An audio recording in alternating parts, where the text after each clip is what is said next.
What's up, everybody? Welcome to another episode of the Yours Truly podcast. Today, I'm thrilled to have Ross Byrd in the virtual studio. I first came across Ross on X, formerly Twitter. Since I don't have many actual human followers, each new real person follow is actually very exciting. And Ross was one of those recent genuine followers. His profile instantly caught my eye, packed with my favorite armchair interests, philosophy, theology, and a tagline that reads, "All views are Lewis's, Chesterton's, or McDonald's." How cool is that? Initially, I thought, well, that's interesting, and I moved on. But a few weeks later, something happened. Paul Vanderklay released his full podcast conversation with Jordan Hall. If you're a faithful listener of yours truly, you know I'm very interested in Jordan, his story, his mind, and who he is as a person. At the very end of Paul's conversation with Jordan, Jordan suggested that Paul might enjoy a conversation with a certain Ross Byrd.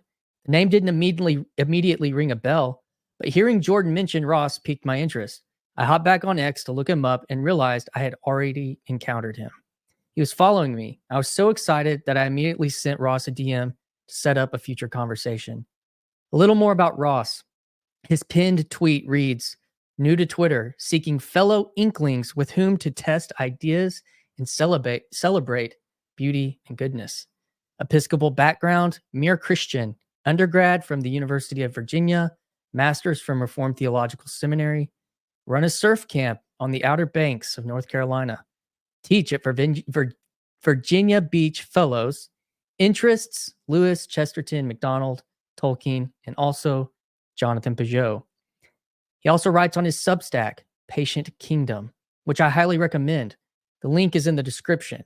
Ross recently wrote a piece called A Parish Manifesto, published in the theological journal Mere Orthodoxy. It's a must-read, offering a new vision truly that speaks to the spirit of our age. I'm more than excited to connect with Ross today as we dive into some engaging conversation craft here on the Yours Truly podcast.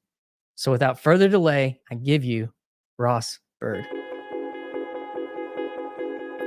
Hi, this is Christian Baxter, and you're listening to Yours Truly, a place we go to think out loud.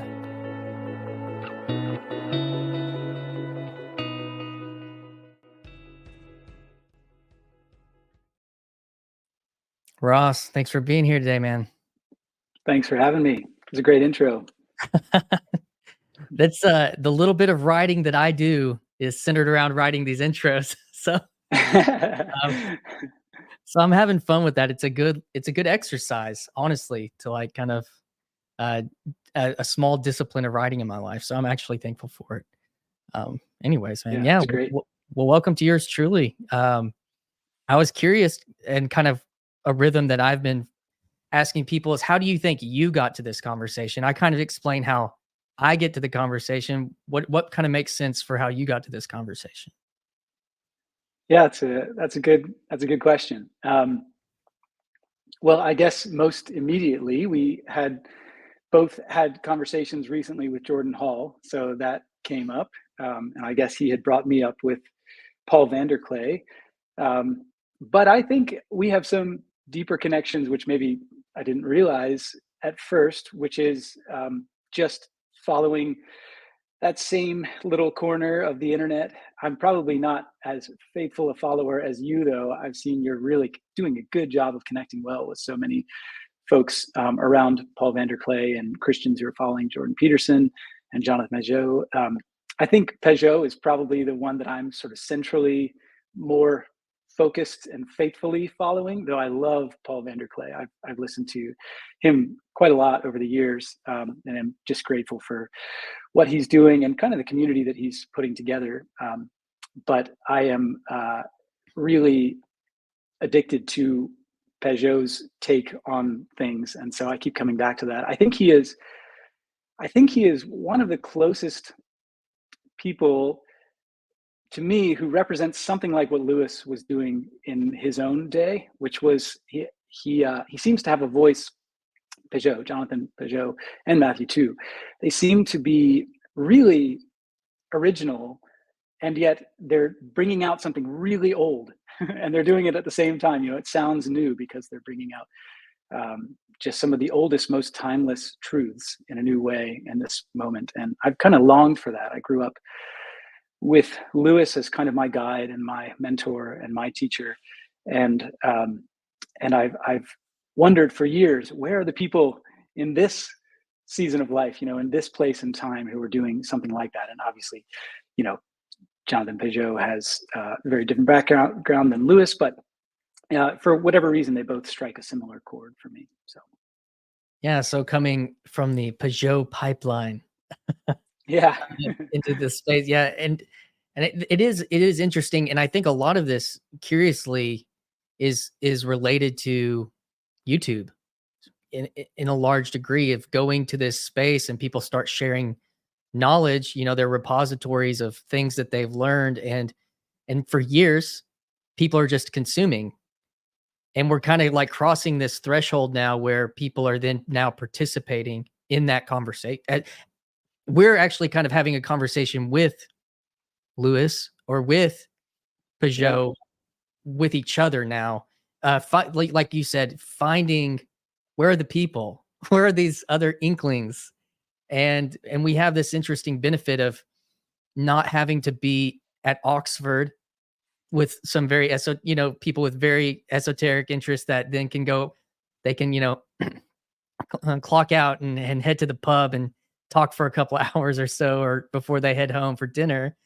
We're right. finding these spaces digitally, and with this technology, while at the same time desiring a type of hearkening back.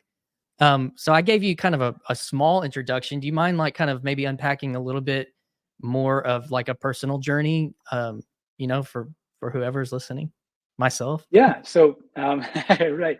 Um, so I grew up in Virginia Beach, Virginia, and I grew up in the Episcopal Church, and it was such a lucky, blessed place and way to grow up in the church. I think, in retrospect, maybe it's not easy to see in any given moment, but it was just kind of your traditional mainline church, in the 80s and 90s, and stained glass windows, organ music, robed priests, and I was an acolyte, and I was in the kids choir, singing songs in Latin, or things that I hardly understood at the time. And instead of having, what a lot of our evangelical churches have now, like children's ministry, though we did have that as well, but I had like my choir director, who would have us memorize the creeds and tell us what the songs meant in Latin or whatever.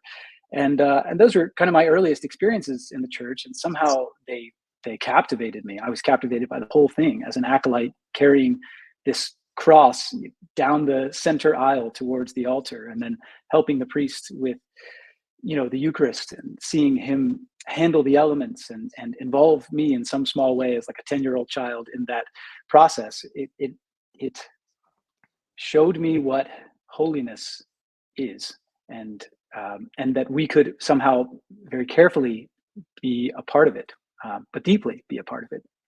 And so that was my earliest experience in church. And then I say I was lucky and blessed because our church itself sort of went through a series of transformations. We had kind of an evangelical revival in the 90s, and I had more like, what you would consider like a youth pastor when I came into middle school, who was really compelling, a couple of different ones that taught me more about a personal relationship with Jesus, which wasn't the thing that was, let's say, most central as a child in the church. And then we even had more Pentecostal or charismatic type priests who came into the church when I was in high school. And so I experienced all these different elements of the Christian tradition, all in this one Episcopal church, throughout my childhood.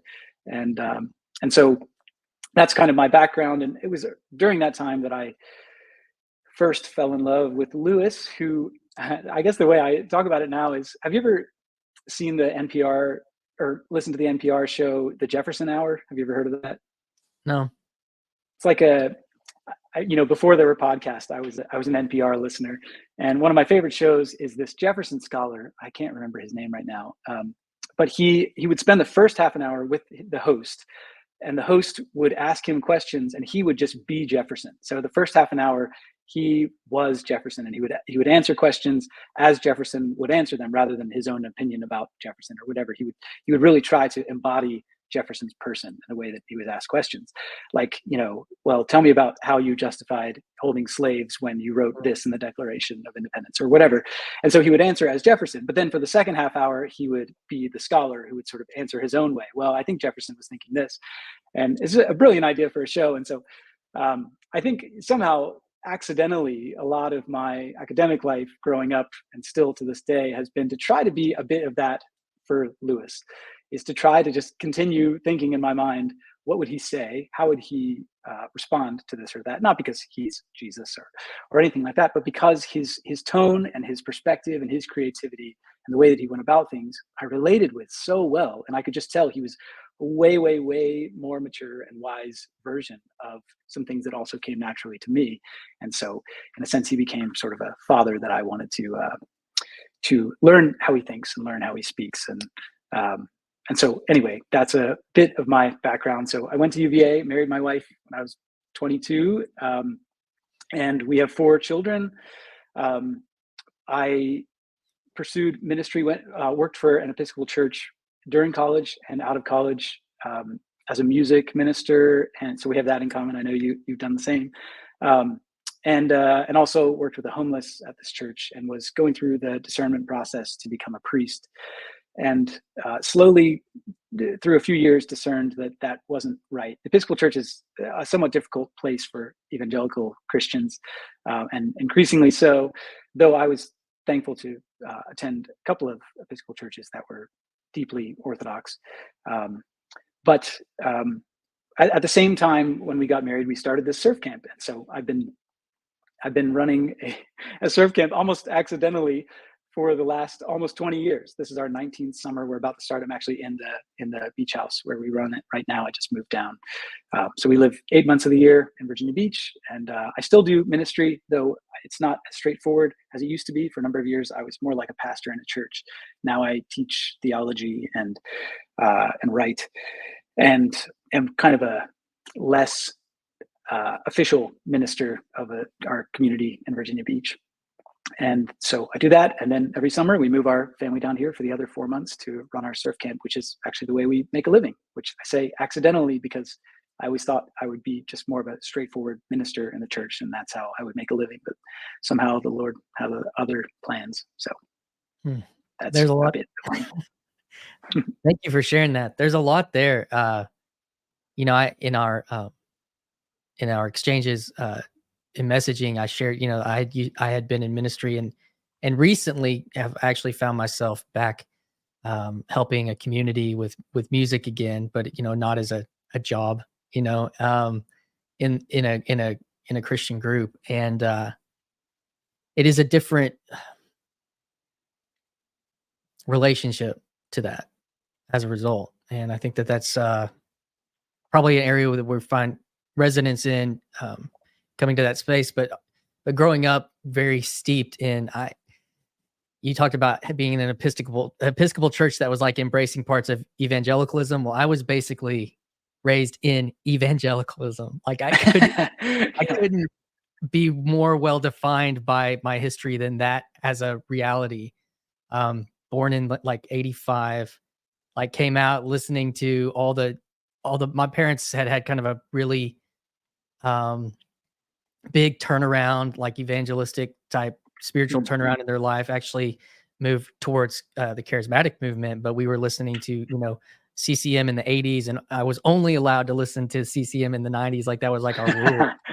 And, oh, wow. But then ended up Southern Baptist. You missed some good stuff in the 90s. Well, yeah, that's interesting. It's an interesting thing about that is, because those bands that I was listening to, they were trying, the record labels were trying to create a copy of Nirvana or a copy of name your band, and so I was getting the Christian culture copy of all of this stuff. And I think it affected me actually, and that could be a whole nother conversation. I'm actually well, if you're going to pick a decade to miss, the 90s actually isn't a bad one to miss. Oh, I miss Nirvana. Oh, well, it's okay. Pearl Jam. Oh, well, it's okay. Yeah. I got the DC Talk Skillet version of those. So it's like, But I was anyway, also familiar with DC Talk, at least. yeah, man. I liked them. They were good. So, but to the point then that I mean, you said something that was really interesting is that your choir director as a kid was encouraging the memorization of the creeds and some of the doctrine. I thought that really speaks to me as the spirit, that something that I have felt as an important person, as being kind of a, choir master-ish person and myself. And you Yeah. said that you kind of been involved in that part of church ministry. Um, that I'm, just kind of trying to connect on those resonant points of convergence. And, really the Lewis thing is interesting as well. When you were talking about that, the way that you desire to imbibe his spirit, it reminds me of how he's kind of, sorry, he's kind of,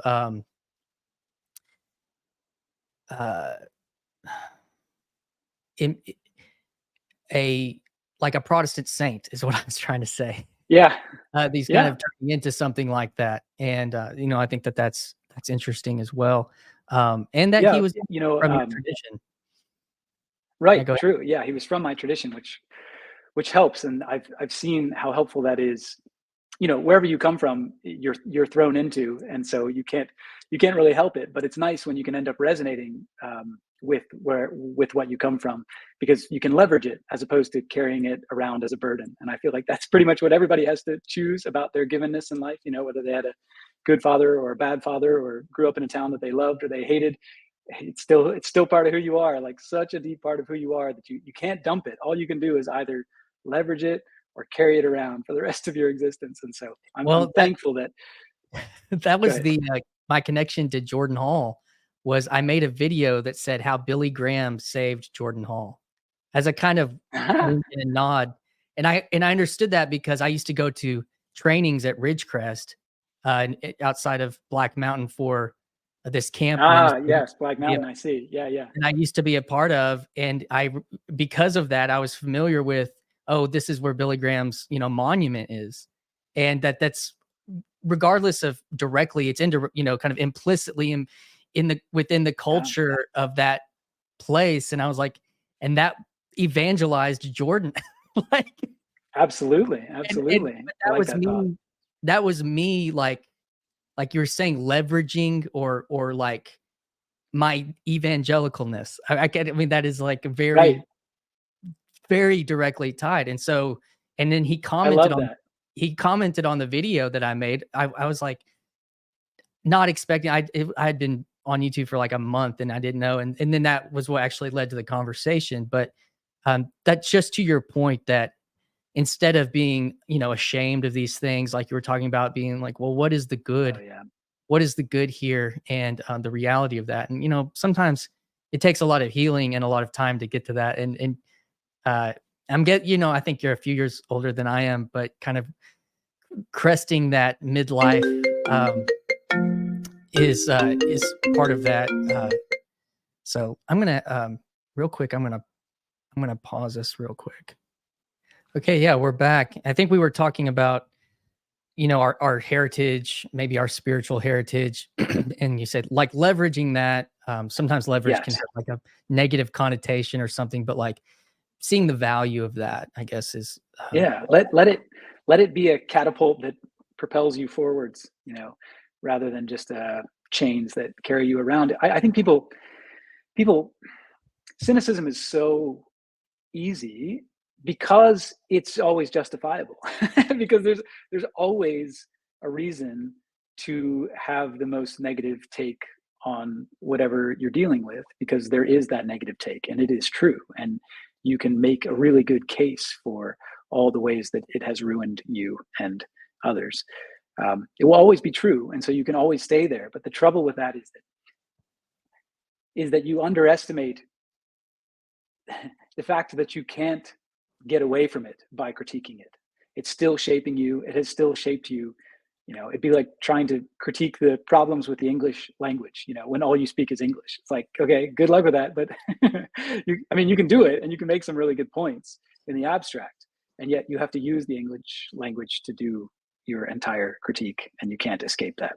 So No, you you can't. might as well learn how to use it well. Yeah, I think so. And that is a big reason you sent me over an article from your Substack that I mentioned in the intro that had been featured by the journal Mere Orthodoxy, which I recently read. I had not, I think it was like in my brain somewhere, but the last time I recently connected with that journal was a write-up that I can't remember the guy's name. I think he's from Kansas. That he wrote about kind of the young restless reformed movement and where that is now, and it kind of was a grieving of just all the failures that seem to kind of be circling around in that kind of Christian culture milieu. But then which I'm not really here to speak about that, but I was just referencing, okay, that's my reference point from your Orthodoxy. And then you sent over that, the abridged version on your Substack that you released. Let's see, I don't remember, see if I can find your Substack, Patient Kingdom, and the article, you surely know it. I'm trying to see here what's the name of the article? Right. I think I called it The Future of Our Churches on my Substack. Yes. Different title than in the journal. I'm not going to go into all the reasons that felt so exactly like resonant for me because of things that are actively happening in my life, like right now. But I wanted for you to unpack some of the ideas that you shared in that. I think you said the Joseph versus Moses movements, and then you kind of unpacked 4 or 5 different points about a vision for, reclaiming the cosmic image or something like that. For the future of the church. Yeah, for the and having a more embedded and long-term vision for one's life, yourself or myself included, for the future of generations, not just the actively present. What can we do now? So, yeah, I'd love playing the long game. Unpack some of that. Yeah. Before I do, I think that echo is coming back. At least I'm hearing it of my voice on your end. Okay. I don't know. Oh, now I'm not. Okay. Well done. I think I can give a pretty brief synopsis of that article. And it begins with that idea of the Joseph and Moses movement. So I basically said, look, you always want to have a left hand and a right hand, right? You don't want to be a right-handed church or a left-handed church. And you can take that as deeply symbolically as you like. But we tend to, have this pattern in the church of going really hard to the right and then really hard to the left. And I guess you could even say that politically too, but that's not exactly how I mean it. I was using the terms holiness and inclusion. I think you can sum up one paradigm, one framework for seeing what's happening in Scripture is that you have these 2 opposite flowing streams. One you could call holiness, and the other inclusion. Holiness means set apart, and inclusion means pretty much the opposite, right? To bring in rather than to set apart. And both of those things are happening in God's redemptive plan for the world. And both of them are fully integrated in the person of Christ. But at every moment along the way, you sort of see that sometimes one side of that is heavier than the other. Like in the book of Leviticus, it's mostly about set apartness. Now, granted, you'll see these little snippets, as he's saying, do not be like the Egyptians, set yourselves apart in this way and this way, even in ways that seem random and obscure to us. If you begin to see, set apartness is what he's doing there, they take on much more meaning almost immediately. But then in the middle of that, as he's saying, don't be like the Egyptians, you'll see, the second half of the whole chapter will be about how you need to not harvest the margin of your field for the outsider. It's like, well, who are the outsiders? It's probably the Egyptians, or not the Egyptians, but someone who's not in your tribe necessarily. And so there's this notion of inclusion that's built into holiness. And there's a notion of holiness that's built into inclusion, because of course, if all you're trying to do is include people, then what are you including them in? I think Jonathan Pageau even talks about this. Like if you have a chess club and someone who wants to knit the whole time is like, hey, I want to join your chess club. You have to be like, okay, but this is a chess club. So we have to say, in a sense, like, no, you can't knit the whole time, but you can come in and we can teach you how to play chess. But you have to sort of agree to exclude knitting as the main thing you're doing for this time in order for us to include you in this chess club.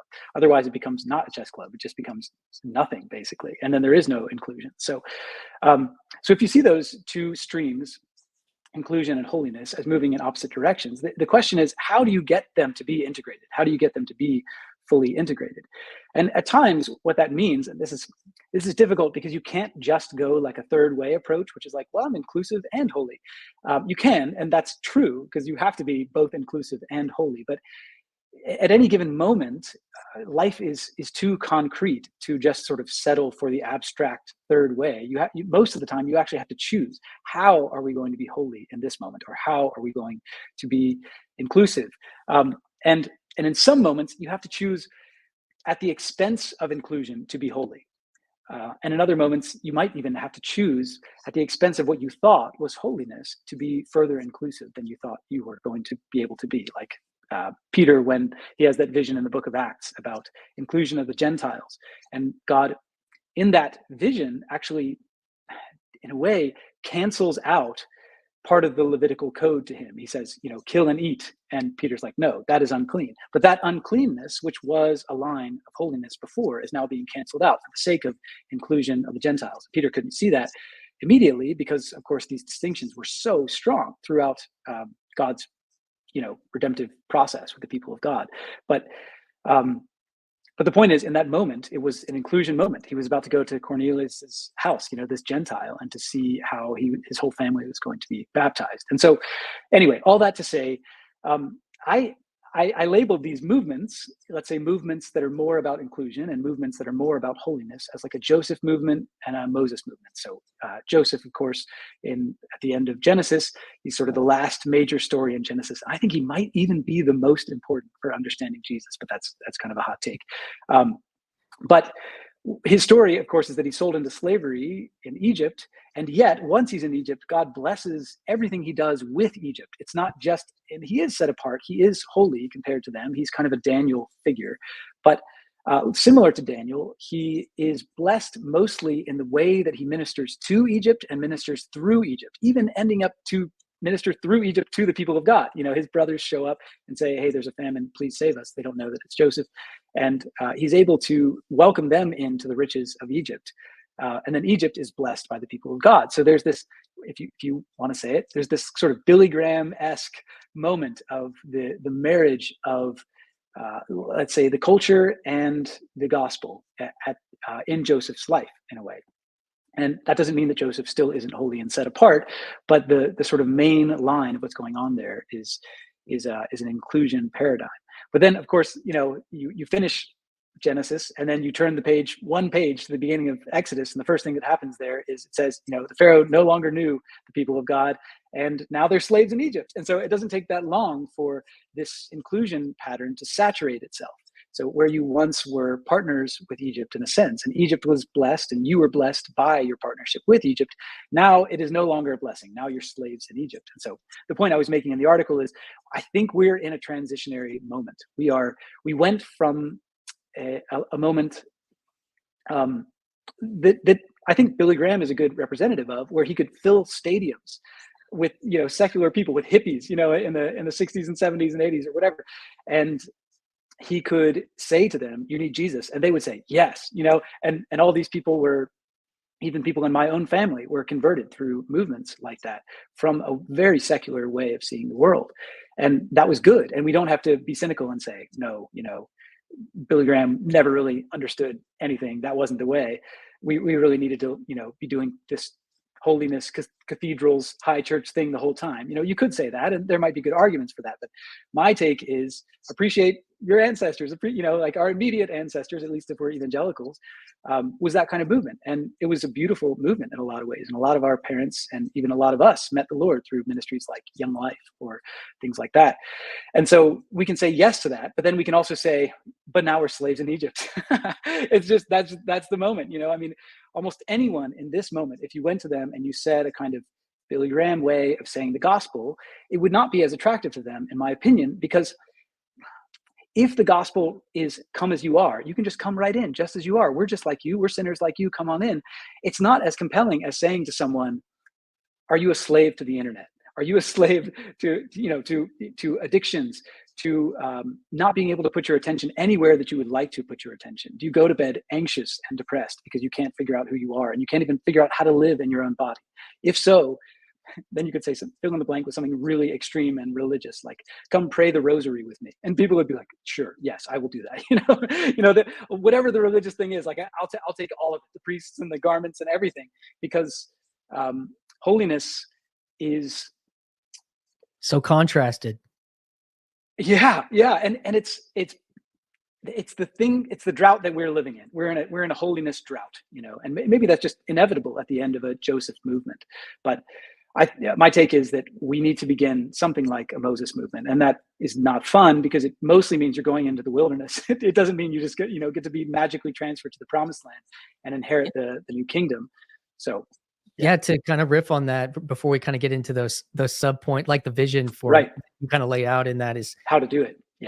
Is I've mentioned this story a lot here, but like like I came from this charismatic Baptist. I married into a Catholic Lutheran family, and it was this meeting high to low in like my mother-in-law, her family, she has a brother who retired as an archbishop, like very Catholic, like, but she left it because she was longing for a personal God amongst the cathedral, right? Understandably so. And during the 80s and 90s. And then, her daughter leaves the Lutheran church looking for a more personal God, meets this worship leader kid that's doing the whole thing. That's, all in that culture that you're pointing at, just completely that. I mean, it was, I was born into it and I went through it and continue, followed a call into that space.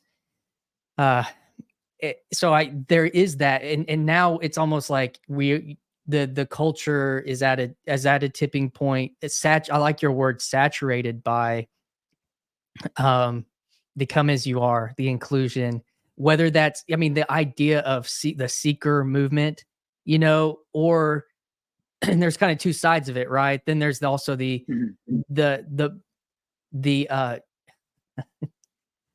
movements of like, come as you are. And I think it's interesting because you come from the Episcopal background, which like even their telos for communion is historically that kind of inclusion, whether that was, civil rights and so forth.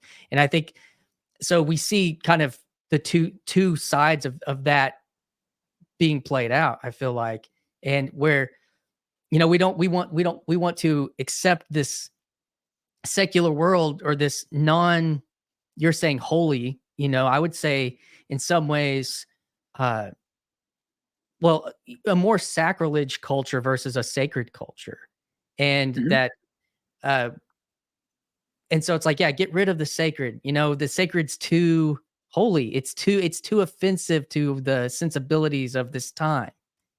And you push that to its furthest limits. And then you forget, like, I love that. I had a very significant experience when I first tried to like read through the Bible, and I did make that page from Genesis to Exodus. I saw that point just as a high schooler. I was like, it's like, oh, this is in chronological, like this is a story. They've forgotten this really interesting experience. And now, hundreds of years later, that connection is gone, and that value and that respect for the God of Jacob is gone, or something like that. And or right, Joseph, right, and that it doesn't mean that Joseph was doing it wrong. It just means that sometimes a movement can be saturated, and something like moving the other direction is where God is going now, which doesn't leave it doesn't leave inclusion behind. When Moses leaves, he leaves with a mixed multitude. It's pretty Yeah. cool. So it's kind of built into the fabric of what God is doing, that he's doing a new kind of inclusion that centers more on holiness, as opposed to a kind of holiness that centers on inclusion. So you always have to keep both hands, like I was saying at the beginning, but some tasks involve more of one hand than the other, and it would just be ridiculous to try to use both. Yeah, and so you in that article then kind of lay out this, some points on what that looks like. And I sent you a little clip. I don't know if you had a chance to look at it before you got on, but I did. I was on Paul Vanderklay's and I was making this point about, it was actually with a conversation about, this move towards, historical orthodoxy, the Eastern Orthodox Church. And I'm sympathetic to that move, like you're talking about, for the reasons that we're mentioning. However, I don't think in every situation that's, well, it's not even pragmatic, on certain Sure. level. And it might not fit everybody's situation. And there's this temptation to, I found the thing, and like, you have to go find this, the thing or whatever. So beside that point, but that, you even laid out specifically in that clip I was talking about, we all need a pastor or a priest. And in this, I talk about sometimes this idea of like, well, the telos of evangelism is the message, which can also be of the gospel, which can also be kind of mapped onto preaching. And so we've decided, Whitfield and beyond, and the Billy Sundays, and like that, we like the telos is the preaching, and then we kind of turn the preaching into a sacrament in a way. And it's like, however, that doesn't, if that begins, like we're that to be, has become also so saturated. And we can get excellent preaching now in the digital realm anytime we want that we want it. It's like, well, then, okay, well, what can't we get there? Agreed. And that is actually, we can't get a human priest or pastor that can help us spiritually. And I think that is, and you lay that out as one of the pieces. And I was kind of riffing on that because I do like, for somebody that was on staff for a long time, a formative part of my life as a pastor of sorts. And your coworker is a pastor or your boss is a pastor, it's like, I didn't really have a pastor, to a degree, it didn't feel like.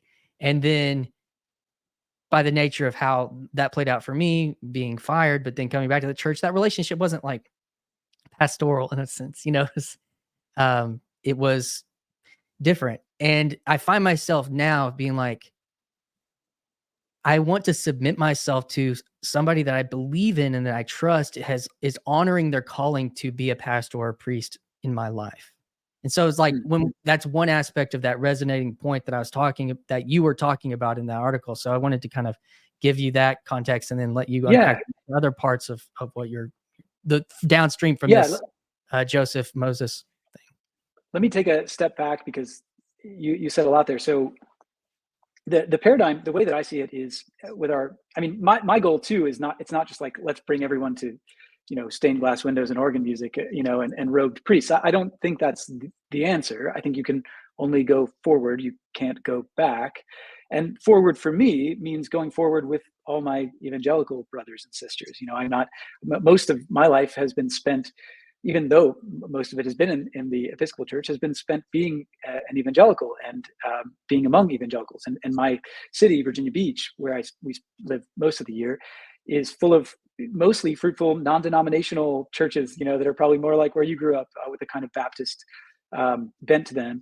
And so most of my brothers and sisters in Christ are from that kind of background. And so they're not touching the Episcopal Church with a 10-foot pole. They're just not doing it. They're not going to do it anytime soon. In fact, one of my friends, after the last podcast conversation I had, he texted me afterward and was like, dude, you got to get off this Episcopal thing. Like you can't just be talking about that because he wants to make sure, I think rightfully so, that I'm sensitive to the people that I'm ministering to. And so most of my conversations about these kinds of topics haven't been online. I don't really produce online so much as with the people in my community. And so even now I want to be careful about making sure that I'm staying true to that and not just saying some abstractly true thing. So anyway, the framework that I see among evangelical churches is that you tend to have, I call it like explanation churches and experience churches. So explanation churches is kind of like you're talking about, which is like sermon centric. It's maybe a 45-minute sermon, maybe even longer. And that's kind of the meat of the sermon. And you even expect the people who go and come from those churches to go and come based on whether they thought the sermon was acceptable or actually excellent, right? And as you mentioned, it's kind of a tenuous way to choose your church, because you could just listen to John Mark Comer's sermons, and and if you do, by the way, you're going to be disappointed in your preacher pretty much no matter what, or Tim Keller or whoever. Even with Tim Keller having passed, he can still be your sermon Preacher. giver every week, all the time. And so that's the nature of the internet. And then you of course have experience churches, which I think in some ways have offered an answer to what is feeling empty about an explanation church. Maybe part of what feels empty is your preacher isn't very good at it, but part of what feels empty is, right, even if your preacher is excellent at it, you feel like, why is this not enough? Like, why do I keep getting this information? But I don't actually want information. I want something deeper than information. And so experience churches, more charismatic style, if you think of the Bethel church movement, and Hillsong and all of that, and the church that I go to is a charismatic church now. It's like a non-denominational, multi-ethnic charismatic church. It's very similar, though thankfully they're more like an explanation and an experience church. They do both very well. It's kind of Tim Keller style preaching and then charismatic style worship, which really does call to a different and deeper part of your soul in a lot of ways. So anyway, you could even have both of those things, not just experience, not just explanation. But my point is that even explanation plus experience is not actually what we're looking for. We're looking for, I call it participation, something deeper. And that participation, this is a thing that John Vervaeke talks quite a lot about, the 4 P's of knowing or whatever. And I think it's exactly right. And it's exactly Christian, I guess. It's just like what the whole Bible is about. If the Bible were about giving you explanations, it would not be very good at it, I guess, because seemingly most of it is not even trying to do that. And if it is, again, it's not very good at it. And if it's just about giving you experiences, honestly, kind of the same. Like those two things alone, or even together, are not enough. And so participation means not just knowing the picture that you're looking at, and not just enjoying the picture that you're looking at, but going into the picture, jumping into that landscape or whatever it is, and actually living in it, which is kind of what your heart longs for if you see a beautiful landscape. And so anyway, that's my framework for getting into these points. So the 4 points, I don't know if you want to say any more. Can I touch on that briefly? Yeah. When I think about participation, especially coming from both of those frameworks pretty closely, trying to give a transcendent experience while also having like excellent, what was the word you used for that, for the preaching? Excellent explanation and excellent experience. The thing that was missing actually was the participation, an embodied participation of the people. And I found that through in the context that I was in with my very Kellerite pastor and friend at the time, who went to Yale Divinity and very smart, very good at teaching. I was executing Hillsong and Passion at the highest levels that I thought that I could. And have people that were in my band that I traveled with that are professional musicians now. Like that's like to that point. The other piece of that participation was always the question. And we actually brought in like a Presbyterian liturgy to this church that wasn't Presbyterian. And I began to experience people participating. Yes.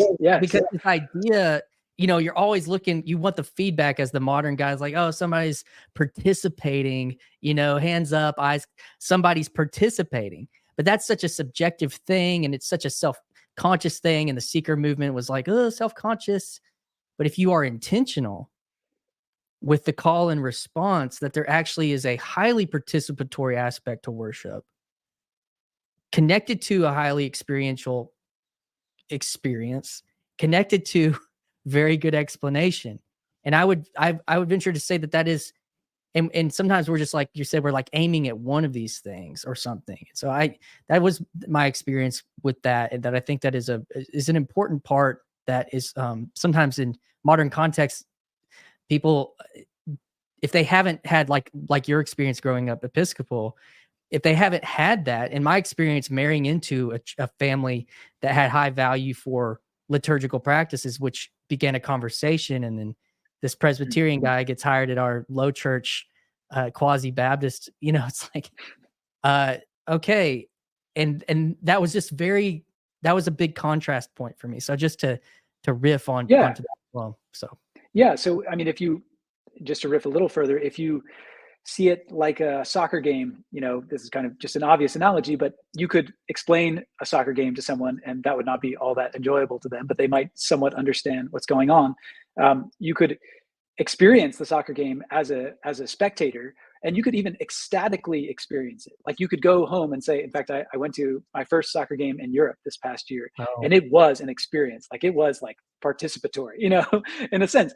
And yet it wasn't participatory in, football. It was participatory in being a spectator of football. And it was a great experience, but it's still not the same as participating in soccer and in the actual game. You have to take a further step to do that. And obviously, the way our churches are being formed right now, it is geared more towards consuming an experience rather than participating in the experience, at least in the evangelical world.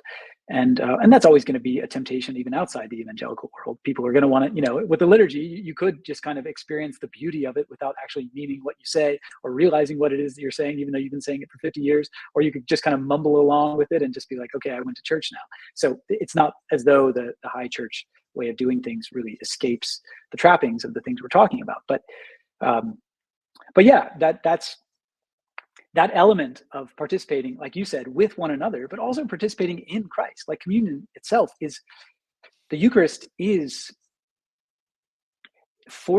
it forces you into an awkward level of participation if you know what's going on, and especially if you guard it, if you keep it holy in a way, and you don't just say like, come on up. You mentioned that the Episcopal Church had a history of communion being inclusive. It might be better to say it has a history of communion being holy, and then a very more recent history of it being inclusive. Right? I mean, that distinction. Right. The whole design of the priests and of the liturgy, and even the way it's spoken and the words that are spoken, is to keep this thing utterly set apart, where you have to actually step into a framework where you would, you think Martin Luther, the first time he serves communion, his hand is shaking because he knows that there's something so real about what's going on there that he ironically spills the wine, which he thinks is the blood of Jesus, because he's so overwhelmed in the experience. And so there's, in my opinion, the Anglican liturgy it does set you up for something like that, for participating so much in God in that moment that you would fear the moment itself. But like you said, our more recent modern history is much like all the mainline churches, where we've lost that holiness for the sake of a different kind of inclusion, not the Billy Graham inclusion, but maybe a more progressive form of inclusion. So. Well, what's interesting in that as well, and I still want to get to your other points on the article, but this has been a point for me about psychologically encountering worship from a psychological framework of what, I mean, you even mentioned it with Luther, like what's going on in his psychology as his anxiousness and his about that whole situation. And I've tried to, when I've had conversations about, forms of worship and style and all this stuff, to get to this point of we're trying to give how to explain what sacredness is. And you use the word holy, and I don't know if I'm wrong for like kind of interchanging those words, but in a situation where, say, I was leading worship with a band and, it's exciting or something, and then like a mic falls over, okay, that's distracting, that's unpleasant, that's, but we pick it back up and we go on. Or say something like a cymbal even falls over from the drums, or a guitar player breaks a string or something, like, okay, that's distracting, that's unfortunate, that's But we can kind of like get around it, and it's not like psychologically devastating or something like that. But to your point on Luther dropping the wine or the blood, like whoa. Or if that happened in any, and I know there's, probably even like, communion fail reels on like YouTube or something, you could probably find, but that carries a very different sense of what just happened. That's something like the sacred being profaned or something. And I don't want to cast that on a clergy, like, because it's not on purpose or something, but it's like, Sure. but that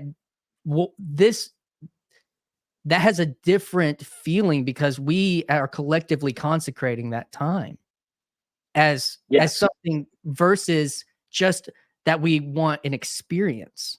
And I think so that creates a psychological telos within worship that reframes maybe even recaptures an idea of holiness. And I think that with, as you've talked a long time about I'm not saying you've talked a long time, but I'm like that you probably have a lot of time thinking about this, the words, inclusion versus holiness and this thing. It's like, how in our culture can we understand that, when we haven't even really had a framework for it in we don't even know what it is. Yes. Yeah. So you can think about in Leviticus where they can't wear wool and linen, mixed in their garments, right? So God doesn't explain that when he gives this commandment. He just says, don't mix these two things or two different types of, animals on the same plow or something like that. He doesn't give an explanation for that. There's no explanation of why that is the case. But because they are participating in it, because because clothing and, the way you plow your fields, and even your wife's menstrual cycle, all these things are so visceral and experienced. You are participating in him by doing those things, even if you don't understand what they are. And so you end up with a culture of holiness, right? Why not mix wool and linen? I probably got this from Jonathan Pageau, but it's something like, because wool represents the earth and linen, it's like a seed coming down from heaven. And so it's not because you shouldn't mix heaven and earth, it's that you should not casually mix heaven and earth. It's like the priests who casually walk into the Holy of Holies. No, you die. You can't do that. But in the Holy of Holies, heaven and earth are mixed. And so in the Holy of Holies, you could even have a priest who does happen to mix wool and linen in the different layers of garments that he wears. And even the tabernacle itself has, layers which are made of both of those things. And so it's not as though the mixture itself is wrong. Holy is not the same as right or something like that. It's not the same at all. It's not, I feel like most of us grew up thinking that holy or like you said, sacred means very good or something like that. Maybe sacred is the better word, because we kind of realize that sacred doesn't mean just very good. It means something that is special or set apart. And so I think we are still the people of Leviticus in a sense, and we are still not going to understand what holiness is if we aren't participating in it to some degree. And so communion itself, at least in the Anglican Church, it is Holy Eucharist. It's not like the very good Eucharist. It is actually set apart in a sense, or at least it's meant to be. Maybe we don't have a clean history of always doing it that way, but to experience that is to show you that God is real in a new way. To experience that, and many of us just have not. So unpack some of those more ways of. So we're at this turning point in culture. It seems, Pageau would say something like we need a re-enchantment, or, or Elizabeth Oldfield to keep riffing on this word. She, she has her podcast called, I think, The Sacred or something like that. Like we're looking towards these things. And I think you did a wonderful job outlining on it in, like, you're talking about not just letting this all be idea talk, but that, okay, is Ross or is Christian trying to embody this and participate in this in our actual lives? And I believe the answer is yes. But you gave kind of this framework of vision. So there's 4 points that I proposed for the future of the church. And I really had evangelicals in mind for this, even though the words I'm about to use sound very Episcopalian. I sort of did that for poetic reasons, but I don't mean them literally. So the first is parish, and then steeples, and then priests, and then people. Those are the 4 terms that I used. And so parish is just the old word for neighborhood and or village or something like that. And so generally speaking, across most of Europe, you would have parishes over which priests would preside. And then a group of parishes, let's say, would be overseen by a bishop or something like that.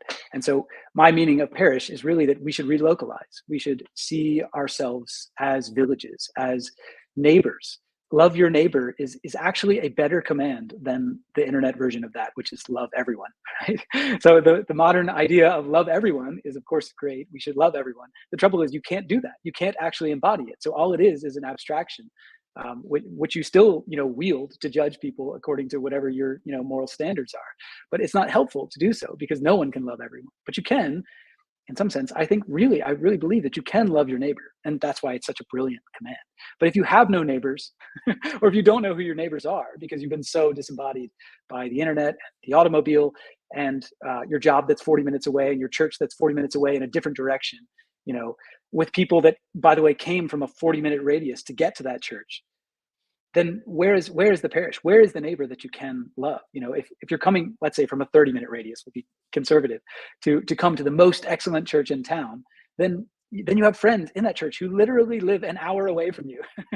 And, gladly you're there together to worship on Sunday. But for every other moment of Sunday and every other moment of every other day, you aren't together. And that doesn't mean you can't convene in ways that, like, we're communing right now, but we are bodies as well. And so we need to be with people and physically so, and committed to people, not just on Sunday mornings, but throughout the week. So that's the first proposition, is that we would go back to a localized model of church, where you could even imagine making a rule. Let's say you are a megachurch right now. I think I go to kind of a megachurch right now. And so I'm even talking to the leadership in our church about what the future of the church will look like. And so you could imagine, even with a megachurch that has maybe multiple campuses or something like that, having those campuses make some kind of rule, which is like, you have to live within however many minutes of this church to go to this church. And then you would probably have to not do remote preaching, because you'd need, like you were saying, you need a priest. You need someone who has authority, who is there, who can speak into your life there, not just through preaching, but because he is preaching, sort of sets himself up as an authority that you can go to and that can speak into your life in a way that is unique to you and to your village, as opposed to just saying generic maxims from the pulpit or from the TV screen, which can still be helpful, but they're not embodied. And so that's the idea of a parish. I don't know if you want me to keep going with these. I guess I can summarize the others maybe even more briefly, but. Well, yeah, I mean, the piece that I'm connecting to is, like, we have these existing structures, and there's sometimes an emphasis to poo-poo on that and just go back. And it's like, well, some of that doesn't make sense either. And I think that's what you're, pardon me, like, hitting on is, well, what do we do with what is existing right now, or where we're already at? And maybe that if you're just making a propositional move because, oh, this place has the ideas right, and it's 1,500 years old, or, it's like that actually may not be helpful in some ways as an answer. And this was making me think about this idea that, what are these practical moves? And you mentioned, like, creating like a radius idea for a parish in these modern contexts, instead of just going to a place because of the excellent this or the excellent that, but like the way I've kind of been framing things in my mind, like, well, you could have a value for excellence that doesn't have to completely just evaporate. Well, I don't care about this, but maybe there's something else that's in some places, and for some cases, is actually more important than that.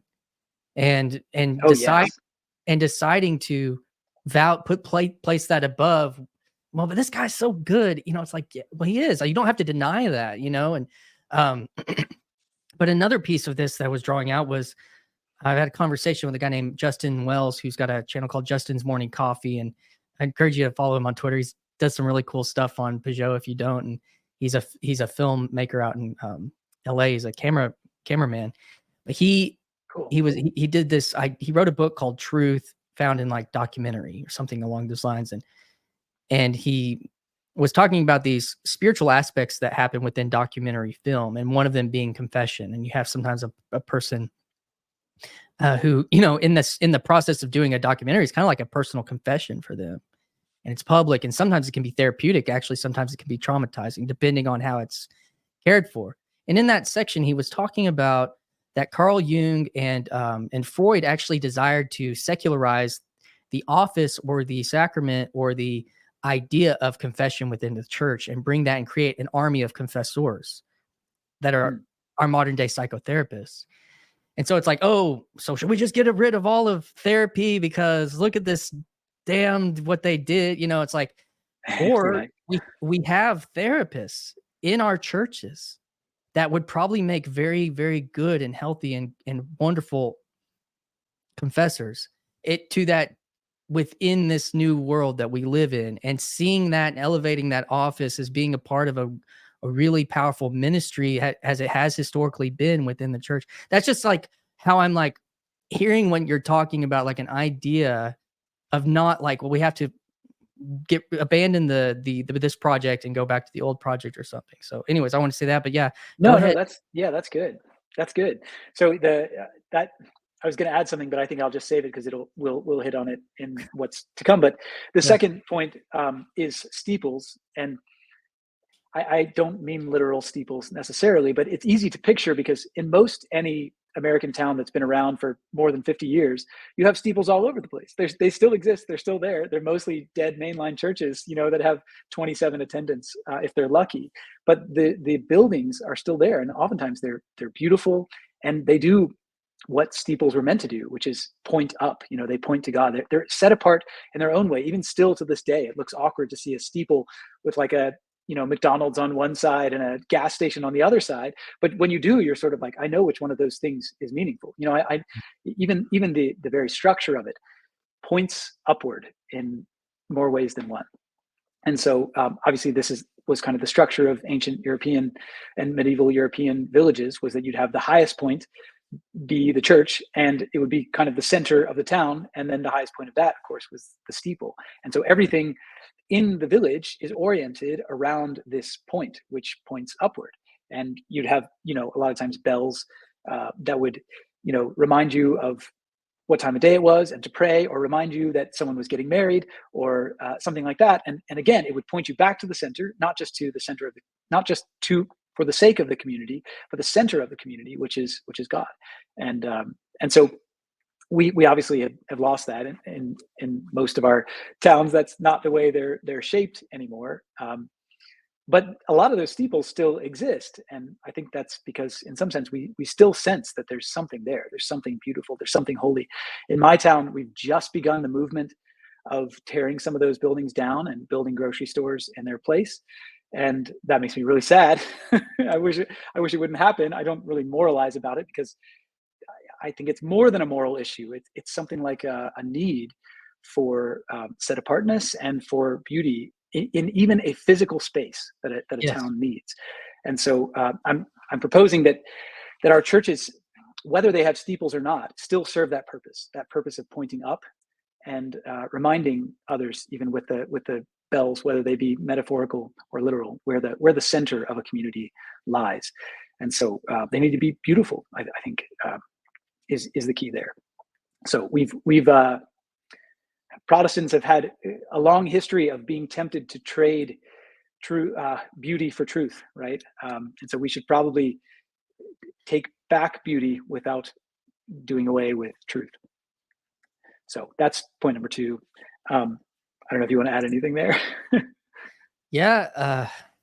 I mean, I live in a town of 10,000 people in Arkansas.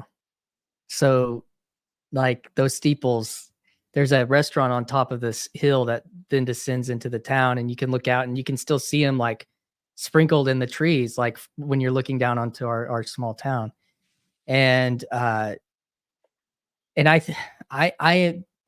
there's this young man on the internet called Redeemed Zoomer, and I'm a little bit familiar. I preface by saying sometimes he's a little too based for my taste and his approach to Agreed.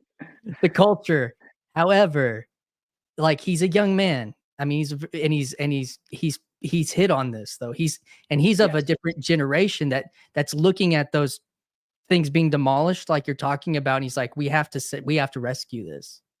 And whether it's completely about a theological rescue, I mean, he doesn't say it is either, because he talks about it being a actual geological and geographical rescue, and a architectural institutional rescue. And that's where I really resonate with that vision, and would love to be, and in seeking in ways and how maybe I might be able to be a part of that, even in my community to a degree. And so that's what I would kind of point to on that culturally, and some of what's going on, and that I agree. And I've even had thoughts of just like, what would it look like for a collective of churches to decide they wanted to build a beautiful chapel that maybe was always open for prayer? Like, that never happens anymore. Like, could it be a collective ministry? It's like, if something like that, with that, that it just isn't just one church saying, oh, we're going to, but like, could we get a collective vision for beauty or something like that? And I don't know. Anyways, some of the thoughts on that. No, totally. Yeah. I share a similar heart as Redeemed Zoomer about those steeples. I don't think we have exactly the same vision about what to do about it. I like his take about kind of staying faithfully present in the main line, even if you're the only one there who is maybe an Orthodox believer or whatever. But if you just stay longer than everyone else, then you win, I guess. That seems to be maybe an oversimplified version of his take. I don't have quite the same view, because I've spent a lot of years wondering how to save the main line, which is, I think, in a way, what he's trying to do is to redeem the main line itself.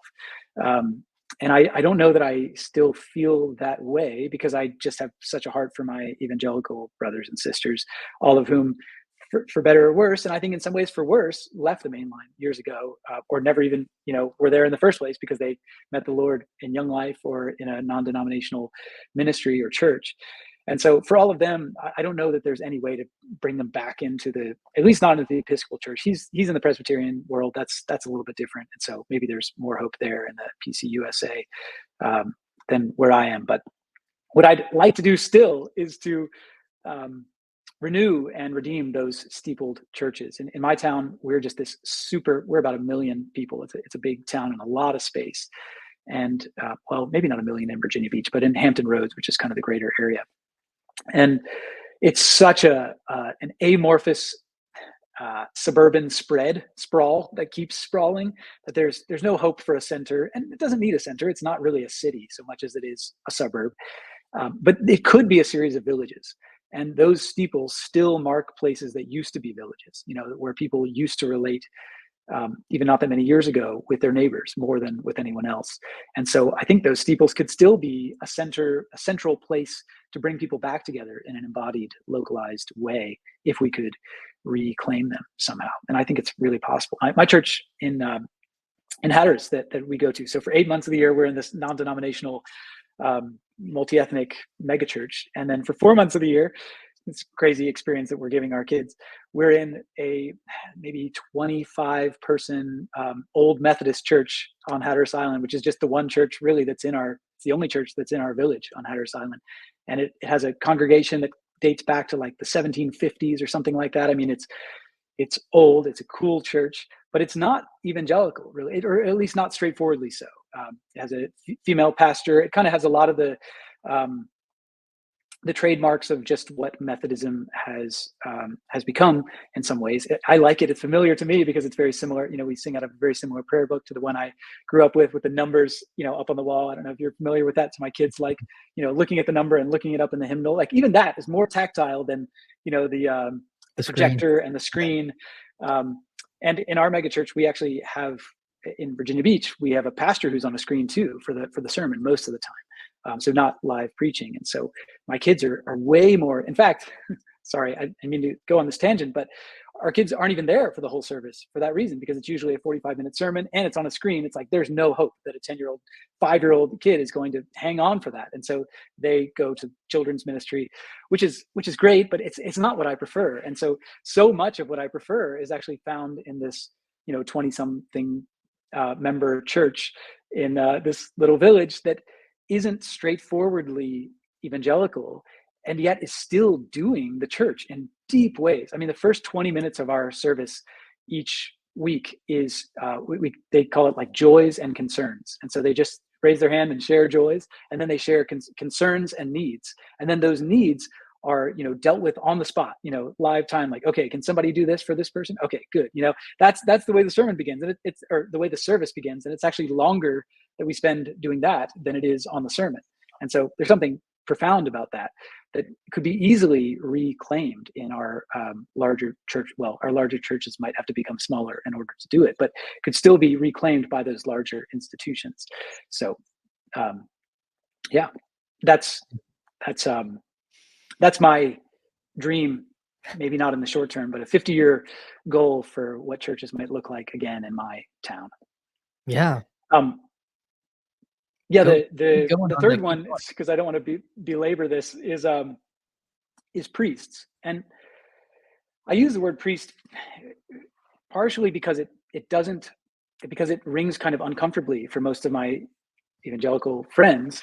And I don't care really that we call our pastors priests, but I do care that they be priests. And I think you've gotten at this a bit yourself, meaning that there's some continuity between what we're actually priests in, let's say, Leviticus, like an Old Testament priest, and what priests do now, which is, again, not generally keep the congregation from doing wrong, or doing right instead of doing wrong, or something like that, or not just leading the people in worship in the way that we think of leading in worship now, but actually setting apart a space and a people by being the ones who most represent and guard what is sacred, what is holy. And because they guard it, then everyone can become a priest. I like the saying of the priesthood of all believers, and I think it's true. I think it's a deeply, Protestant, but deeply true intuition that we were made to be priests. And Adam and Eve, in the garden, they were meant to be priests. That's what they were meant to do. But if we skip straight to the priesthood of all believers, then it's almost like the priesthood of none, right? It'd be like skipping the roles of a family. If the family doesn't have a father and a mother, then the children can never grow up to be fathers and mothers. If they weren't fathered and mothered first, then they can't become those authoritative roles in anyone else's life. And so similarly, I think the church has to have priests who have authority and who especially are there to guard the space, the times of worship, and to guard the community as set apart, which you obviously do in plenty of ways, through the liturgy, through the Eucharist, and through the sermon. And that's an element that I think we've lost. You mentioned in a video that you sent me, just a brief one with you talking to Paul Vanderklay, about small groups, how small groups have become kind of a ministry, a megachurch way of doing small church still. But we all sort of sit around wondering, why has it not worked that well? Or at least most of us do. Like there are, of course, powerful things that happen in small groups, but it's been quite a number of years, decades even, trying to make that kind of the central means by which we do discipleship. And I'm not against small groups, but I am also asking the question, like, why doesn't it work as well as it should? And I think part of the reason for that is because it's too flattened, because there isn't quite enough, there isn't usually hierarchy. They're usually more like peer groups.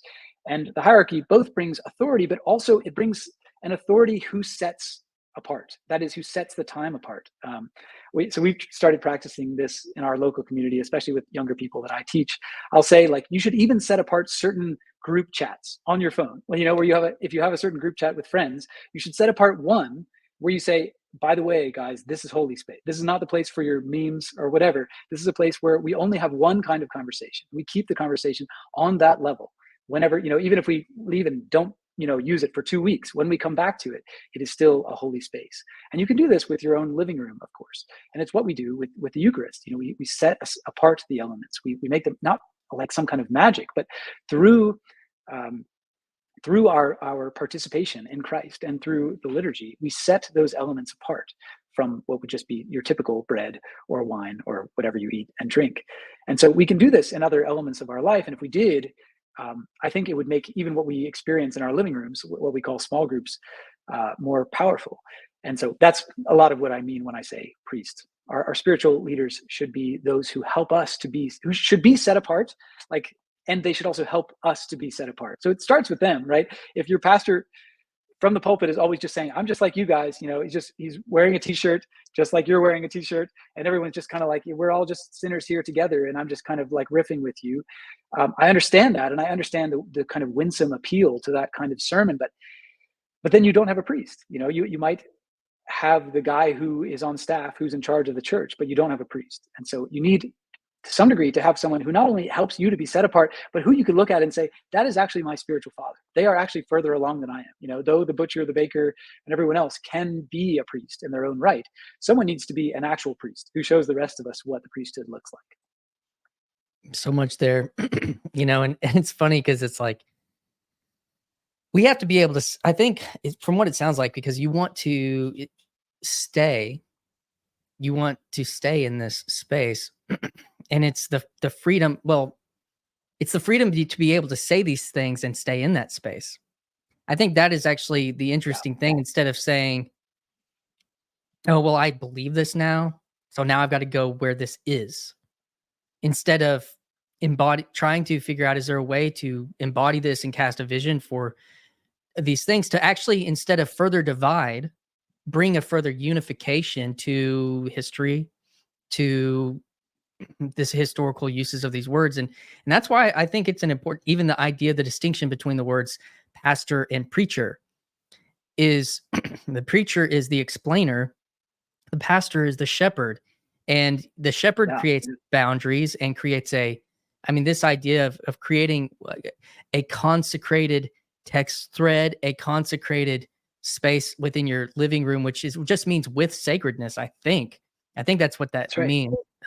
And so I'm kind of in a house church right now, and my wife and I usually lead worship, and we have a liturgist, and we light a candle with this cross, and it's in the middle, and and it has a certain casual aspect to it, but also, and it's we actually descend into the basement in this desert and tabernacle time that we're at currently, and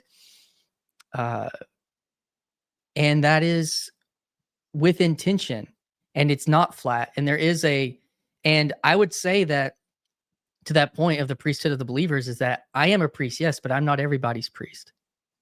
Right. And I think that is a way that we can communicate that with, I'm maybe like a priest in my home, but I'm not our spirit, ultimately our priest, or and I saw this exemplified really beautifully. I was at Symbolic World a few months ago and actually got to meet Jordan Hall there, and after we'd had our first conversation. It was very cool. But I was hanging out with another guy who hangs out in kind of these spaces online. His name's Nate Heil, and he helps run a channel called Grail Country, and he brought his Anglican priest with him, and his name's Father Joe, and Father Joe and I had a beer together, and I was telling him about our life, and I just was watching this guy, and we've actually stayed in contact. And in this wilderness, he has kindly extended some priestly care to me and some pastoral care to me, and it's been so valuable, and even brought up a lot of emotion in me. And he lives in Washington State, but we've had some phone calls, and he promised to pray for me through Lent, and even putting a limit on it made that time more sacred and consecrated. Yes. And then I saw him do something while we were there. We were hanging out outside the conference center, a couple of us, and this homeless guy walked up, and he was asking for money. And, those situations can be awkward, to say the least. And we all kind of it was late. We were all about to head out, but it kind of was dispersing. I watched Father Joe. He'd probably be embarrassed if I said this. He pulled out some oil, and he took some, and he prayed for this man, and he blessed him. And I was just like, whoa, that was such a priestly act. Yes. And it was so different from the rest of us that were standing there that, we could have given him $1 and thought we were good Christians or something, but it's like, he didn't do that. He gave him a spiritual blessing. And it kind Yes. of blew me away, and creating that identity within our culture that has been flattened out and been bastardized into being left and right, just a political activist, one way or the other, like that's that's I'm interested in transcending that, you know, and that's what was so beautiful about what you're writing about in this vision. And so I don't know, man, keep going, keep going. No, that's good. I think this is the one that I get the most pushback about because people are really nervous about trusting people too much. Like a common saying of young people especially is, I trust God, I just don't trust very many other people, and that's understandable because people let us down. But the trouble is, it's not possible to trust God without trusting other people. Our relationship with Him is necessarily mediated through people, through the people that He's made and through the people that He's given us in our lives, and especially through spiritual leaders. And so, if a spiritual leader then lets you down, it's the worst. It's so much worse than anyone else letting you down when they, especially if there's we've seen this a lot in moral failures or, priests, pastors having to step down for this reason or that reason. It happened in my church that I described at the beginning of this conversation, pretty dramatically so, when I was 18 years old, and it involved one of my wife and I's best friends, who was the victim. And the fallout from that has been nothing short of catastrophic. To this day, we're still racking up deaths of despair that can be traced back to the spiritual despair that happened because of this And person who was betrayal, so trusted, and betrayal, betrayal. And spiritual betrayal. betrayal is the right word. And so what we're used to in those moments, I wrote about this a little bit in the piece, is that people would the person who fails would not necessarily see themselves as a priest, as a sort of central representative of God. In that moment, they would see themselves just as a person. They'd say, I've made a mistake, just like every other person. I'd like privacy during this time, and I'm sorry, I know this hits close to home for you in We'll some talk ways, about but it. We'll talk about it. yeah. But that's kind of almost our liturgy, right? For this thing is you know exactly the way the apology is going to go, especially if the person's super famous. We have another super famous pastor from our town that happened to, that you've heard of. A lot of his family members live in our town and are very that hit really close to home too. But you watch them go through this liturgy of apology, but what they never say is, in this person's case, it would have had to be something like, I was seen as a shepherd and a priest by a million people. And so when I committed this act, I committed it against a million people. And it's worse because it's not just a quantitative sin against those million people. It was a spiritual act against those million people. And again, I don't mean to, I'm not trying to moralize about this, because I realize that we all have these the same sorts of temptations, and there, but for the grace of God go I, so we say. But I've gotten tired of hearing that phrase being used in these contexts, because there need to be some people in our communities who know that they would not go there. That because of the grace of God, let's even say, they shall not go there. They will not go there, because their relationship with God and their relationship with the community is such that you can count on them to be trustworthy when you trust them. They're not perfect, they're not Jesus, but they will represent him well. And if we don't have people that commit to that and say it in a way and act it in a way where you know that it's true, if there isn't actually trustworthiness, then there can't be trust. Like, just saying to everyone, trust the hierarchy, obviously doesn't work. It's like trusting an idol. It's like trusting a false god. It's going to end up, you're going to end up sacrificing your children in the process. But the church, you would think, sorry, I'll get off my soapbox in a second, but you would think that when Jesus came, after all the years of broken spiritual leadership, and especially even live, the broken spiritual leadership among the Pharisees and Sadducees that was going on in his time, which he continued to rail against, as you can see in the pages of the Gospels, you would think that his solution to that would be no more spiritual leaders. They've been too untrustworthy. Let's flatten the system. I am the king. I am the priest. Nobody else is going to be those people anymore. You're all just going to report straight to me. You don't have to trust anyone else. Only trust me. But he decidedly doesn't say that. He actually says, the best example is the parable where he's talking about, you have to enter the kingdom of God like a child.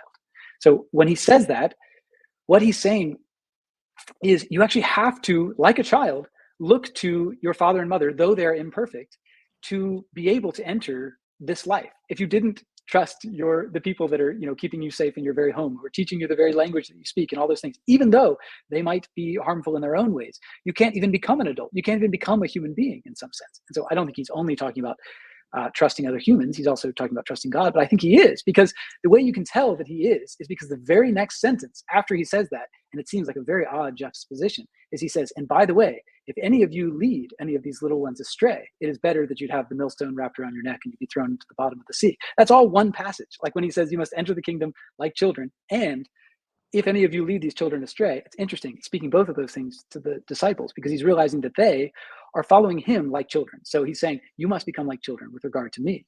But also, you must remember that you will have children under you. And if you lead them astray, in fact, the term that's used there is if you cause them to sin, which is so interesting because you would think it would be if you sin against them or something like that. But cause them to sin is perfect because, at least in the case of the tragedy, the drama that happened in our church that I was referring to before, it wasn't just that he sinned against all the people that he was leading. It was that he caused them to sin. It was that they were no longer able to be faithful to God in certain ways because of what had happened. And I don't put all the agency on him for that. In fact, I don't put all the blame on him at all. I've forgiven him and others have forgiven him. But the trouble is that when you cross a line like that, you sin against someone in a way that steals something from their soul that they can't easily get back on the level of the soul. And I think that's why Jesus says that, the harshest punishment imaginable is what would be better for you than doing that. No, I don't think that justifies that we should punish people that way. I think he's saying something even more dramatic, which is it'd be better if you just died than if you caused others to sin. So much. I went too long on that. So much there. I shared with you before we got on here, and I've shared this story publicly, to degrees in this podcast and on other podcasts, but that I was unfaithful as a pastor at a church. I was unfaithful to my wife and forsook my marriage vows, was fired. And then, about 6 months later, after there's, in that space, there's a story there too. A very spiritual story about how I was basically having a vision of Abraham and Isaac that allowed me to become a truthful person. That I decided that the truth was of trusting God with the truth to my wife and to our community was more important than not. And I know that sounds like it's simple, of course, Christian, but that wasn't the case, obviously. And it had never been actually in my whole, young to adult life when it came to issues of sex. And so some of the things that happen to relate to your point is that we talk about this flattening of the priesthood and the liturgy of the apology and that I will blame some Reformed theology on this. Honestly, because I understand. Because that will say that we are flattened in our depravity and that there is no good, basically, and that we can't. So when the pastor or whoever gets up there to apologize or an apology is read like that, that's actually what everyone believes. But it creates a spiritual bypass to a reality. And even for myself, when I would apologize to my friends or to the people that I was supposed to be a spiritual leader to, it was that tagline basically without saying, oh, but for the grace of God go I. Which that wouldn't be necessarily what I was told, but that was what was expressed to me. And I just was like, yeah, but you didn't. I did. Yes. And I was your pastor and not just your friend.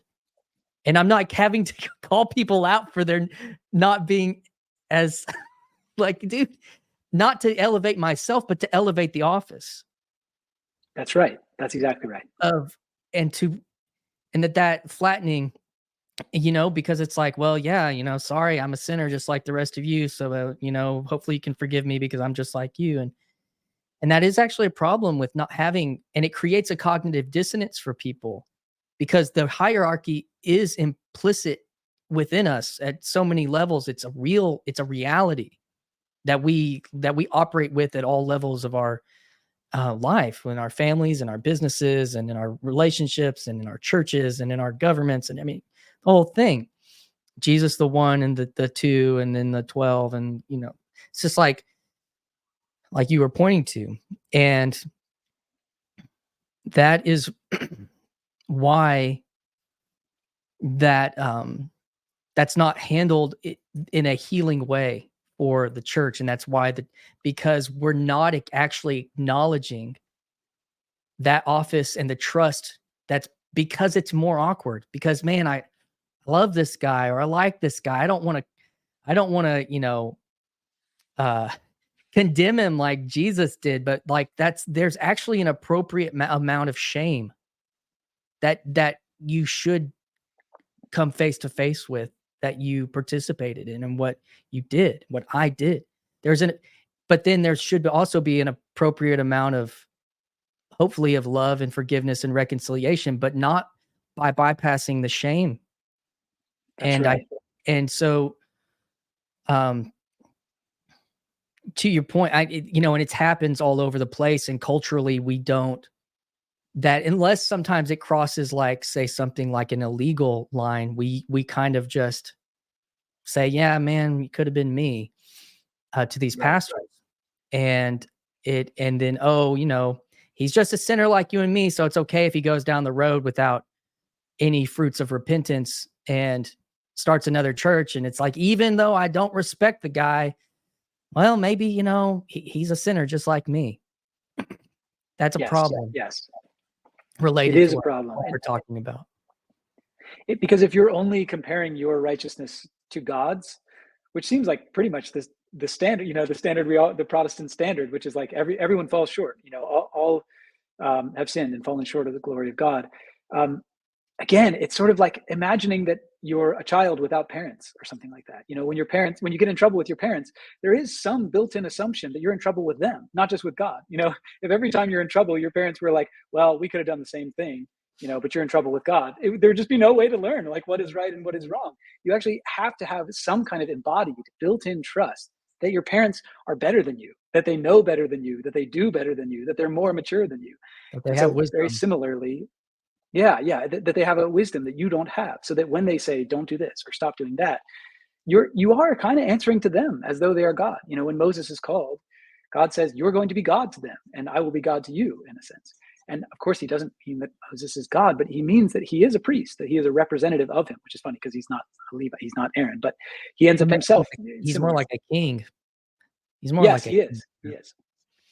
And so anyway, that's what we're missing. And to go back to our flattened small group problem, if you're confessing in your small group and everyone says, there for the grace of God go I, which is a fair and true thing to say, but there's no one there that you're really answering to, who could say to you with authority, thank you for saying that, you are forgiven, and even speak absolution over them, but also, go and sin no more.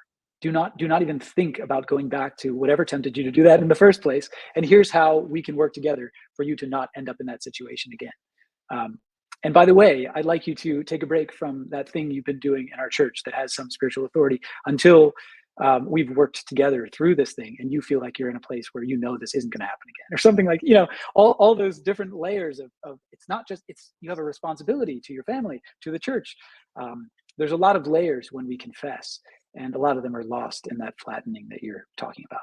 Yeah. And again, it's because of these structures were, for certain reasons, because trust. I mean, if you go back to the Reformation, it's because it was a violation of trust. Like that was these offices are truly corrupt. Yes. And these practices are corrupt even.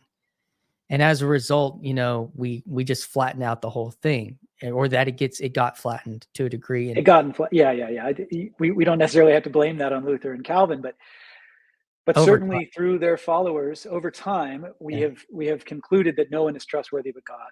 And And while that is a truism, it can't be true. It can't actually be true. yeah, No one can live that way. that's to the degree of what does this can this look like in real life? And we talk. I think that's part of the thing you've tried to value in that you brought up as wanting to value in this conversation, and that is so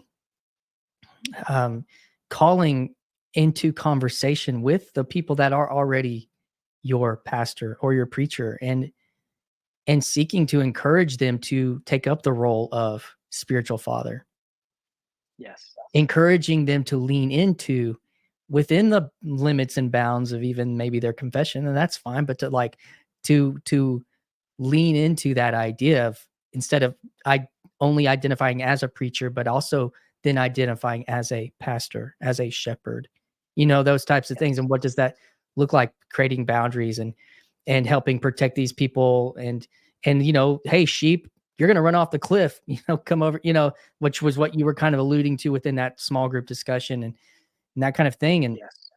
and with this situation that we're in, a friend of ours who was a lot of ours pastor for about 10 years, we aren't looking, when we do our home church, we're streaming his sermons because we trust him.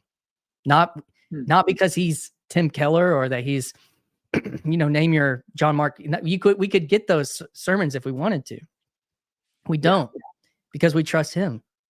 We trust him. And that is a theme, that you brought in. It's a spiritual trust. And we do have to help in these spaces encourage our pastors to lean into that spiritual fatherhood, and help encourage, give them that vision, because or else we just leave them to the culture. We just leave these mega churches, or we leave them to the culture. If the people who are thinking about it is like, oh, well, I found this already exists here, so I think that's valuable, man. Well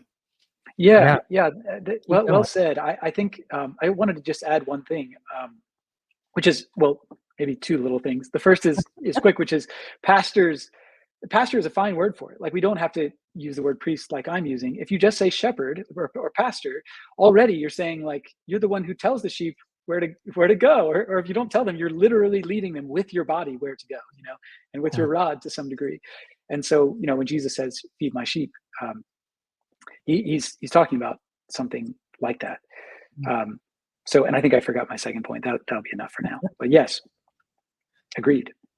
So we've done peoples, steeples, priests, and what's our last? We did priest, steeple. Sorry, parish. Oh, parish. Steeple, okay. Priest, and the last one is people. Okay, so people. Yeah. So I got it wrong too. Parish, steeple, priests, and people. The last one is just coming back to the notion that it is the priesthood of all believers. So once you've made some priests, and you've said, we do need to submit, not just to God, but to God in those who lead us. Then hopefully what happens is that we become priests. If you have a good father, then you can grow to become a good father. If you have a good mother, you can grow to become a good mother. And so likewise, we were meant not to be consumers of worship experiences, but to be priests, to be the body of Christ. And so what I think this means for our moment is that if we saw our priestly role together by the, maybe beginning with the other things that I already said, I think we could end up with something like our own economy within the greater economy that we live in. Of course, we're going to pay our taxes. Are you familiar with Paul Kingsnorth at all? Mm-hmm. So he has this great notion. He wrote a piece that's called "We Must Become Barbarians," and he has these two terms for barbarian in Chinese. I don't remember the two terms. I actually speak Chinese, but I don't remember the two terms. Shu, and I don't remember the other one. But anyway, the terms, these are like old terms from the Chinese Empire that were for cooked barbarians, they were called, or raw barbarians.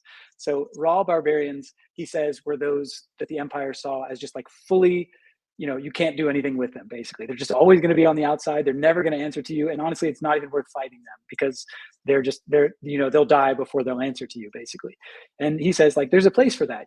Even among Christians, there's a place to have monks who live so far outside of the grid, basically, that they're not even using electricity, and to show us basically that there's some need for that. But most of us, he says, should be something more like cooked barbarians. And cooked barbarians are those who live within the walls of the empire, who pay their taxes, who obey the rules, quote unquote. They at least seem to obey the rules, but who actually don't really answer to the empire, and the empire kind of knows it, but they can't do anything about it, because they're just never going to answer to them. They're never going to be able to blame them for anything, because they always pay their taxes on time.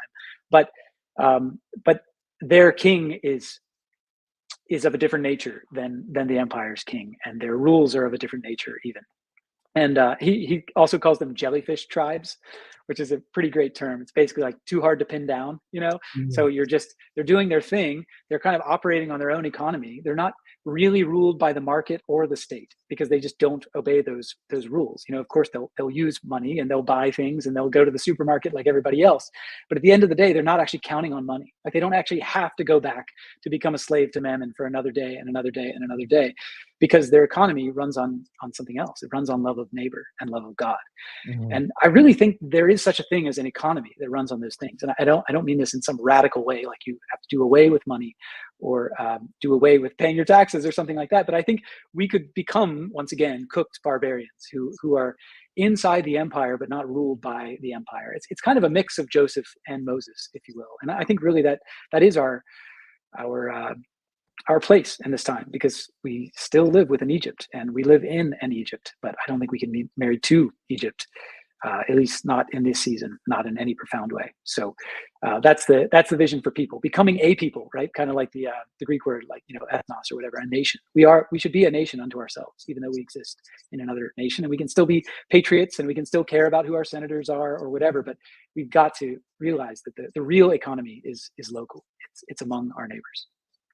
I had that brings up two things. Is just had a conversation with a guy named Graham Pardun, and he actually has a book called I think it's called Lilies, how Eastern Orthodoxy can be like a radical counterculture to the one we live in, but he's actually kind of like stepping out of Orthodoxy right now, so it's kind of weird. But it's actually published by Martin Shaw. Paul Kingsnorth actually gave it a promotion, and oh, cool. But his Substack is called Sabbath Empire, which is kind of a cool play on what you're saying. And then your Substack is called Patient Kingdom, and I just think that there's some cool resonance there. Oh yeah, those are related. And that another conversation I had is with a guy who calls himself a Protestant monk. His name's Timothy Krell. And I met him at Symbolic World, and I was like, "You're a what?" And so he lives in a community or a commune of people and family and New Jersey, and they share a common purse. But he's a software designer too, so it's like it's not like they are open to the history of the church and not and to modern things as well, but they are trying to find a different values within the economy of a different economy. And it seems like, and that is kind of it's a very, it's still very extreme compared to most of everyone's situations, but also there's something to, like you were saying, the existence of a monk to show us what we could, like this ideal or something, but that's not practical for everyone to say that there's a reality to something beyond how we operate. But I'm not even, maybe sorry to interrupt you, but I was just thinking, I'm not even sure that the monk is the ideal. Maybe John DiMaggio would disagree with me here, but it seems like you want even more of a marriage of heaven and earth than that. To some degree, I think even monks would say this. They become monks because they are weak in some sense, because they need to go outside of what is demanded of them on this earth to some degree, to be just with God. And then from there, maybe they become the most they become married to God in a sense, Mhm. like Yeah. Paul talks about, as opposed to, the married person who has their interest divided between this kingdom and their, or the kingdom of God and their own family. So maybe in the end, the monk does the sort of full cycle, but there does seem to be something about just retreating from society that seems less of a marriage of heaven and earth than doing it here. The trouble is, I think most of us who aren't monks assume that we're the good kind, who's like, we're just, living in the world but not of the world. But we're Mm. actually not. We probably are too weak and should all become monks or something like that, because we just can't even handle the world that we're living in. So Sometimes it feels that way. So we've got like I've got about 10 more minutes. One of the things I was wanting to ask you, because Jordan Hall is the reason that I got your name, like made that connection. Like, so what are some of the conversations that you guys? What's some of the insight that y'all have been within your conversations? I'm interested in that. If you're feel yeah, willing good to. question. Sure. Well, it won't be long. We just met the other month. When he mentioned my name, we had just met a week or two before that, and we don't live in the same area, and so we just had kind of sparse conversations here and there over the phone since that time. We really hit it off when we were together. We were both invited. It was very random. We were both invited to a dinner party of this gracious man who was in between our two. It was in North Carolina, but kind of in between our two places, because we live pretty far from each other. And so we didn't know each other, and we're both invited, and we didn't know the person who invited us. But we got there and ended up just spending a ton of time together with Jordan's wife as well, and just and daughter, and just really hit it off. And so I think really our connection was that we think similarly in some ways. In other ways, not. He's much more kind of scientifically and technically minded than I am, but I think we were a good fit in some ways, because I'm pretty familiar with his philosophy that he's been developing over the last number of years. But because he's recently become a Christian, he was sitting across from someone who maybe there haven't been a ton of people. Maybe now that he's doing more podcasts, he'll be talking to more people, but who were very familiar with his thinking before he became a Christian, and who also happened to be a Christian who had thought about a lot of the same things from a more Christian traditional theological perspective. And so we were kind of just riffing off of each other in that way, and just had really good, fruitful conversations. So I don't know if I would add really any more. I don't know that I still really understand Jordan well enough to to have. The other day we were talking about faith. That's been a big thing he's been processing, and was processing it with me or for me in some ways. I was trying to kind of marry my own take on faith as I call it trust and trustworthiness, as a kind of marriage of those two things, which is trustworthiness I see as the above coming down, and trust I see as the below moving up, kind of like in Matthew, the way Matthew Peugeot talks about things. And that faith is that marriage of those two things. And so you see in Christ how he is both the one who trusts, and puts himself on the cross, but also the one who is trustworthy, who represents the Father to us, kind of like we've been talking about priests in this conversation. He is the high priest who represents the Father to us, but also represents us to the Father. And so anyway, I was comparing that to the way he has been thinking of faith as a what is the term he uses? I use the term organ, and he said no, it's more like a oh no, I'm gonna forget the term he He talks uses. about pistis. Faculty. Okay. Yes. He says faculty. Faith is a faculty, and it's great. He's exactly right, I think, on this. It's actually amazing how deeply sort of traditionally Christian his insights are now that he's a Christian. And it's sort of like a theologian that's been thinking about these things for years, but he's only been thinking about it for like, I don't know, 9 months or 1 year or something like that. It's pretty cool. But anyway, he was speaking of faith as a faculty, kind of like balance. He was saying that balance is that when you study the human brain, when you ask someone to think about a matter of fairness or justice, it lights up the same part of their brain as balance itself. And so even thinking about justice or fairness is this kind of embodied faculty. And he's seeing faith as that kind of underlying structure through which and by which true understanding and participation comes. It's kind of the faculty, or not, I would say in another sense, kind of the organ of participation, in a sense that everyone has, but that needs to be developed in order to participate with anything very, very deeply. Otherwise, you're just kind of skimming off the surface. Well, yeah. What was when it says Abraham was counted righteous by his faith? What does that mean? Because he had a long journey, and that kind of penultimate climactic point with bring it back to that story I have a lot of resonance with Isaac. With Isaac is, well, faith is that when I experienced embodying that mythological reality of Abraham and Isaac in that moment it was the most extreme act of trust that I've ever experienced. But you could also say I was putting my faith in God. But it was an act of trust. And that in doing that over time, I begin to feel when I would come in contact with things that previously I had put into myself and then wanted to keep into myself and not let it come back out. Something like temptation or something I felt ashamed of. I had to exercise my faith in confessing that when I hadn't before. And it was a physiological, spiritual, and now I feel disconnected from my wife or from my family.